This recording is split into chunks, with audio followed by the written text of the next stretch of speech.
Les ondes de Limo. Osez la curiosité pour votre bien. Anne-Sandrine Di Girolamo.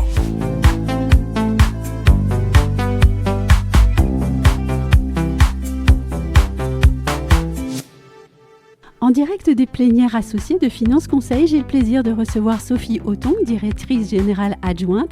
Nous allons revenir ensemble sur les évolutions du groupe et son modèle coopératif et nous ferons également un point sur le marché du crédit immobilier national à quelques jours de l'été. Bonjour Sophie Autongue. Bonjour Anne-Sandrine. 2025, c'est une année très riche pour Finance Conseil qui réunit ici à Lille ses associés. Quelles sont les nouvelles chez Finance Conseil ? Les nouvelles sont excellentes. Oui. Aujourd'hui, c'est une journée particulière que je qualifie même d'historique pour Historique. notre groupe. Oui, tout à fait, puisque Pourquoi ? on accueille 14 nouveaux associés. Donc pour nous, c'est très important parce que c'est la preuve qu'on fait vivre ce modèle coopératif. Ce n'est pas qu'un symbole qu'on affiche, c'est vraiment ce qui a constitué le groupe depuis le début. C'est ce qui fait le sens de l'histoire de ce groupe. Et on est très très fiers que des nouveaux talents nous rejoignent, nous fassent confiance et qu'on puisse poursuivre cette aventure collectivement. C'est vraiment le modèle qui nous anime tous. 14 nouveaux associés, et donc maintenant vous êtes combien ? Alors on est 58. Ah oui, ce qui est conséquent. Oui, ça fait des belles réunions. Ben oui. Des réunions dans la bonne humeur surtout, de ce que j'ai vu. Effectivement. Oui. Et vous parliez tout à l'heure du modèle coopératif. Cette dynamique d'arrivée de nouveaux associés, est-ce que c'est selon vous le signe aussi que ce modèle, en fait, il tient ses promesses ? Tout à fait. Oui. C'est un modèle qu'on nourrit chaque jour. On est très fiers parce que nos nouveaux associés nous cooptent de nouveaux associés, voilà, des salariés, où il y a aussi d'autres courtiers qui œuvraient sous d'autres enseignes en tant qu'indépendants et qui souhaitent nous rejoindre. Donc on tient nos promesses dans un marché du courtage qui se concentre depuis 2015 avec une financiarisation très forte. Donc nous, on a pris un peu le contre-pied de cette façon de fonctionner. On a vraiment à cœur de faire vivre ce modèle coopératif et de faire en sorte que dans chaque région, ça vive bien, que les collaborateurs, on est sur un modèle horizontal, qu'il n'y ait pas de verticalité, qu'il y a un véritable alignement en fait en termes de valeurs. Ça, c'est très important. On est très exigeant à l'entrée. En fait, il faut que ça matche tout de suite.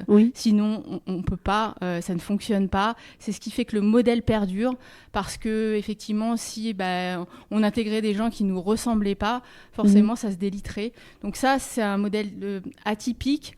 On est très exigeant, on veut qu'il continue, donc forcément quand 14 associés nous rejoignent, c'est une grande fierté, ça montre que ce modèle peut continuer dans le temps. On est dans une logique de transmission aux jeunes talents, c'est pas la logique d'un fonds d'investissement, on est sur du long terme en fait, on n'est pas sur un cycle à 4 ans, où forcément on va chercher de la rentabilité. Non, on est sur un cycle beaucoup plus long, en se disant que demain, ceux qui ont commencé en tant que salariés vont pouvoir peut-être devenir associés et faire perdurer le modèle comme ça et nos valeurs en fait profondes qui ont fait la réussite collective de ce groupe.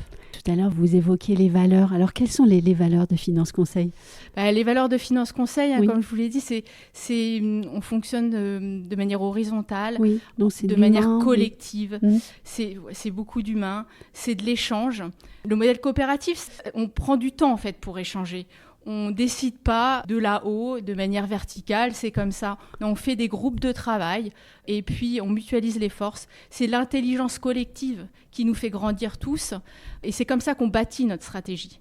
Et ça fait une différence considérable par rapport à nos confrères qui fonctionnent sur un modèle un peu différent. Nous, on a vraiment à cœur de se nourrir des idées de chacun, de les partager. Alors du coup, effectivement, le processus, dans la création d'une idée, on mutualise, on fait des groupes de travail, après on confronte les points de vue de chacun et puis finalement, on en ressort le meilleur. Donc c'est peut-être plus long, mais on embarque tout le monde, puisque ensuite, forcément, quand on a participé à cette stratégie, à la co-construction de cette stratégie, forcément, on arrive davantage à emmener tout le monde. et on arrive à un alignement parfait en fait. Oui. Et alors 14 nouveaux associés. Quelles sont maintenant les ambitions de Finance Conseil ? Alors nos ambitions, c'est d'en avoir. Alors après, on court. En fait, c'est vraiment une rencontre humaine. Donc mettre des chiffres, c'est compliqué parce qu'il faut rencontrer des gens qui collent à notre modèle, avec qui on a un coup de foot professionnel et on se dit on a envie de faire un bout d'aventure ensemble. Mais voilà, on se fixe environ une centaine d'associés. En termes de taille de groupe, aujourd'hui, on est 350 collaborateurs, on a 90 agences.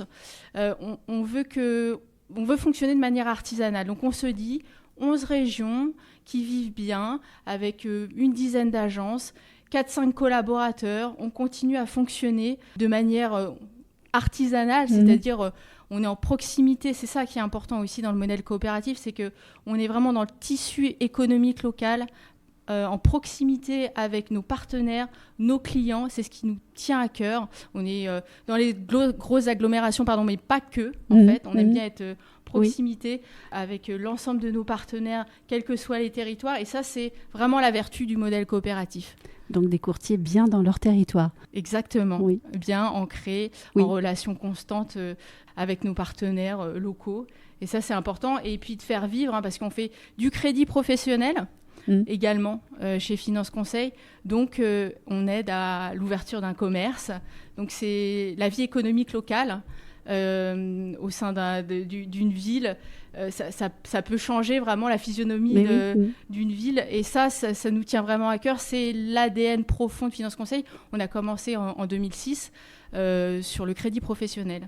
Et donc, on est leader sur ce marché-là.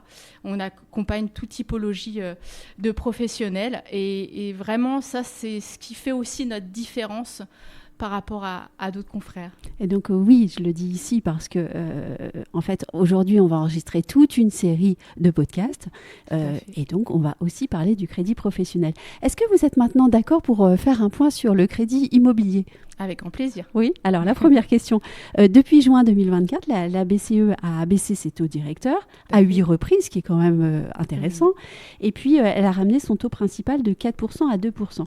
Une nouvelle baisse, le 5 juin, a été un signal positif et clair de soutien aux investisseurs. Est-ce que je peux dire les choses ainsi ? Oui, non, mais on a encore une politique accommodante et soutenante de la BCE. Donc ça, c'est une très bonne nouvelle. Effectivement, on passe de 4% en juin 2024 à 2%. C'est une très bonne nouvelle. On surveille quand même de près aussi l'OAT. Donc on est au-dessus de 3,20 encore. Il y a eu des petites flambées. On a eu un peu peur et puis ça s'est stabilisé, ça s'est rebaissé. On est confiant sur les taux. On se dit là, on est environ à 3,15 sur 20 ans. Voilà, en moyenne. Et d'ici la fin de l'année, on sera en moyenne autour de 3. On peut négocier en dessous de 3% pour les meilleurs profils. Donc les conditions sont bonnes et surtout, on a de la visibilité sur le marché. C'est qu'on n'est pas sur des hausses, la stabilité. Et donc, la stabilité donne de la visibilité pour nos emprunteurs. Quant aux banques, est-ce qu'elles poursuivent maintenant leur politique d'ouverture au crédit ? Effectivement, les banques ça c'est important aussi. Alors, elles sont vraiment en soutien des emprunteurs, à nos côtés. Elles créent des produits spécifiques pour accompagner les emprunteurs, particulièrement les primo-accédants, sur la rénovation énergétique. Donc ça, c'est vrai qu'on est très satisfait de nos relations avec les partenaires et nos partenaires pallient un petit peu parfois à ce qui pêche en fait pour accompagner l'emprunteur avec des règles restrictives. On connaît les normes HSF, foisonnantes. Eh bien, les partenaires bancaires vraiment mettent toute leur énergie à nos côtés pour accompagner les emprunteurs. Elles sont aussi en quête de part de marché, très clairement. On a des écarts de taux qui peuvent être important. On l'a eu surtout en début d'année. On a eu des partenaires qui ont été assez agressifs sur le marché. Et donc, globalement, tous les partenaires ont atteint leurs objectifs. Mais voilà, certaines ont perdu un peu en part de marché. Donc, il y a quand même une négociation en ce moment, ce qui n'était pas forcément le cas d'autres années. Et c'est aussi pour ça que c'est intéressant d'aller voir un courtier, puisque le panel d'offres est très riche et qu'il faut vraiment de la technicité et une approche 360 degrés pour être le mieux accompagné et puis obtenir la meilleure offre possible sur le marché. Et on reparlera de cette approche 360 au cours des différents podcasts qu'on va enregistrer. Tout à Donc, fait. je vous entends, vous êtes extrêmement confiante en fait pour le futur. Oui, on est très confiant. On projette 138 milliards d'euros de crédits distribués hors renégociation et rachat contre 118 l'année dernière. Donc un marché qui reprend de la vie. Et ça, pour nous, c'est important. On le ressent chez nos partenaires agents immobiliers qui enregistrent plus 10, plus 15%. On le ressent encore plus fortement dans le courtage, parce que nous, on affiche plus 40%. Donc, je pense que les emprunteurs, dans des moments compliqués, ont compris qu'il fallait s'adresser à un courtier parce qu'on avait ce niveau d'expertise et de technicité, sans compter le gain de temps, effectivement. Donc, je suis vraiment confiante à la fois pour le marché de l'immobilier, le marché de la distribution de crédit et le marché du courtage qui, même dans des moments compliqués, en fait, a su non seulement résister, mais en plus gagner en part de marché et à gagner la confiance des emprunteurs. La fameuse valeur du conseil.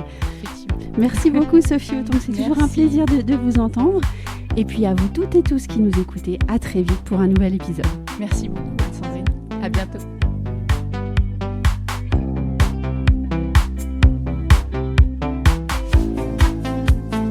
Retrouvez les Ondes de Limo sur ondedelimo.com, les réseaux sociaux et la newsletter.